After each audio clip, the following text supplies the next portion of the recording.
wa Jamhuri wa Kenya, Spika wetu wa Bunge Mheshimiwa Moses Wetangula, Prime Cabinet Secretary, Spika wa Senate, familia na watu wa Bungoma wote, hamjambo? Bwana asifiwe. Hamjambo tena. Mimi ndio Junet Mohamed. Nimekuja kuombeleza pamoja na spika wangu kwa kupoteza mama yake mzazi, kwa sababu spika ndio kiongozi wetu wa bunge, na tuliona inafaa kikamilifu ya kwamba lazima tuwe hapa ili tuomboleze na yeye pamoja kama kiongozi wetu. Tumekuwa na spika sasa kwa miaka miwili, na nimeona vile baba yake ameongea Mheshimiwa Rais, na ikaonyesha dhihirisho ya kwamba mtu anakuwa kama baba yake tu. Na mimi pia nitaleta siku moja baba yangu kwa hadhara namna hii, nione kama nafanana na yeye ama iko tofauti. Kwa sababu Mheshimiwa Rais vile mzee amefanya hapa, ndio vile spika anafanya pale bunge. Kukosana na spika kwa bunge ni ngumu, kwa sababu yeye ni mtu ambaye saa ile mmekasirishana anavaa kofia ya diplomat, anasema Junet tulia, na saa ile anataka kukorofishana na wewe pia anatoa kofia nyingine. So nimepima, nimesikia, nimeona kumbe hii ni mzee ndio iko na hii maneno hii. So sisi tumefurahi sana, kwa sababu kama viongozi walio wachache katika bunge tuna imani sana na spika wetu. Ndio hivyo tumekuja kwa wengi, tuko hapa. Wale wabunge ambaye wanatoka kwa upande ya walio wachache wako wengi hapa. Nimeona majority leader amesema atataja majina ya wabunge yote. Tuko hapa pia na Senator Secretary General wetu wa chama chetu Bwana Edwin Sifuna yuko hapa, ambaye ni senator wa Nairobi. Tumekuja kikamilifu kuja kuombeleza na spika wetu. Mheshimiwa Rais, sisi kuombeleza ni kwa sababu ya upendo, kwa sababu ya upendo ya Wakenya kupendana pamoja. Kwa wakati ambayo umepata msiba, lazima tusimame na pamoja, kwa sababu spika ni mtu ambaye ametuongoza kwa njia nzuri sana katika bunge. So tumesema lazima tufike hapa. Ya pili, Mheshimiwa Rais, kwa machache, dakika chache, mwaka huu ya mwaka 2025 ndio mwaka ambaye sisi kama hata walio wachache, wacha walio wengi, tumetarajia mambo mazito. Ni mwaka ambaye baba yetu ataenda kuwa chairman ya African Union. Tulingoja hii mwaka sana, na tunajua mwaka hii ndio mwaka ya kila kitu. Vile tunaomba African Union, tunakuombea wewe pia upate mema. Unajua huwezi kuomba mema upande moja tu na vibaya upande mwingine. Mungu hawezi kusikia maombi kama hiyo. Lazima uombe binadamu yote vizuri, si namna hiyo?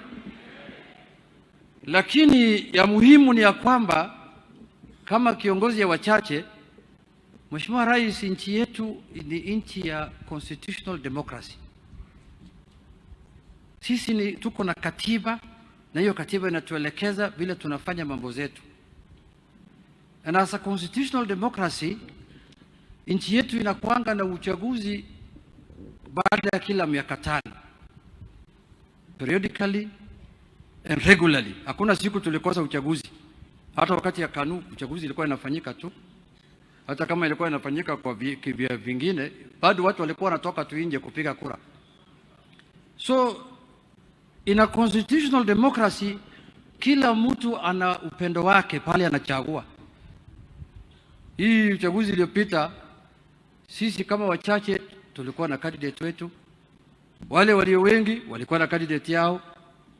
Lakini ile kitu imenishangaza, baada ya uchaguzi mwaka mmoja imekwisha, people who made conscious decision to elect a candidate for 5 good years, anarudi kwangu ananiambia nisaidie kutoa hiyo mtu. Hiyo kazi siwezi kufanya.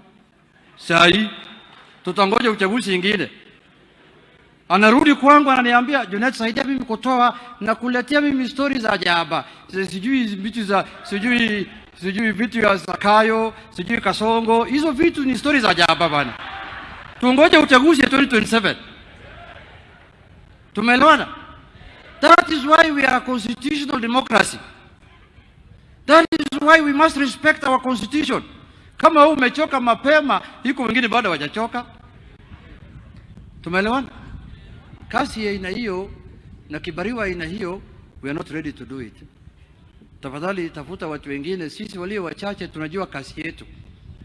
Kasi yetu ni kusimamia wananchi vile vinavyotakikana kikatiba. Kwa sababu ukileta tu story hii ambayo haeleweki, mara unaimba wimbo sijui Kasongo, mara unaisiji Zakayo.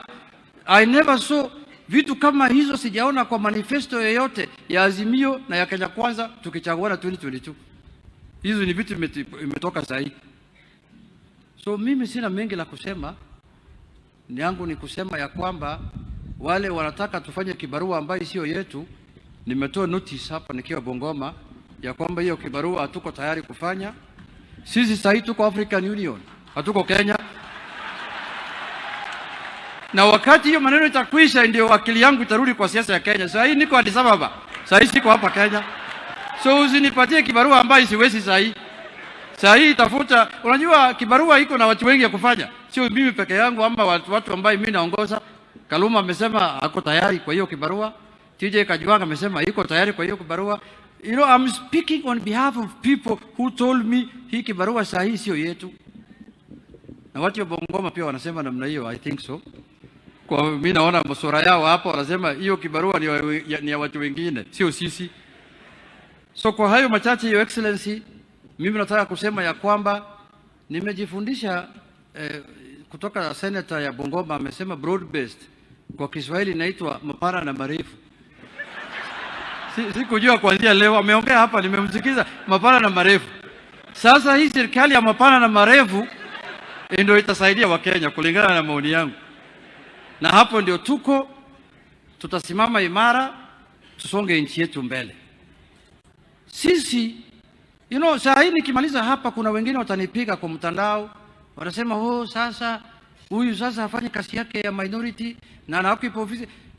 Did I say anything here that's unconstitutional? Iko chochote iko nje ya katiba nimesema? Kusema baba achaguliwe EU si ni katiba? Kusema ya kwamba kibarua ya kuzozana kisiasa tungoje 2027 sini kwa sheria? So mtu asichukue kazi yangu kwa njia ambayo haifai. Hiyo ndio kazi Mungu amenipatia na tukae namna hiyo. Nataka kutambua pia chair lady ya Law Society of Kenya, Madam Faith Odhiambo iko hapa. Kama hajatambuliwa asimame juu. Yeye ndio kiongozi ya mawakili hapa Kenya na East Africa labda hapa Kenya. Asanteni sana, Mungu awabariki. Nimesema pole sana kwa familia ya speaker wetu.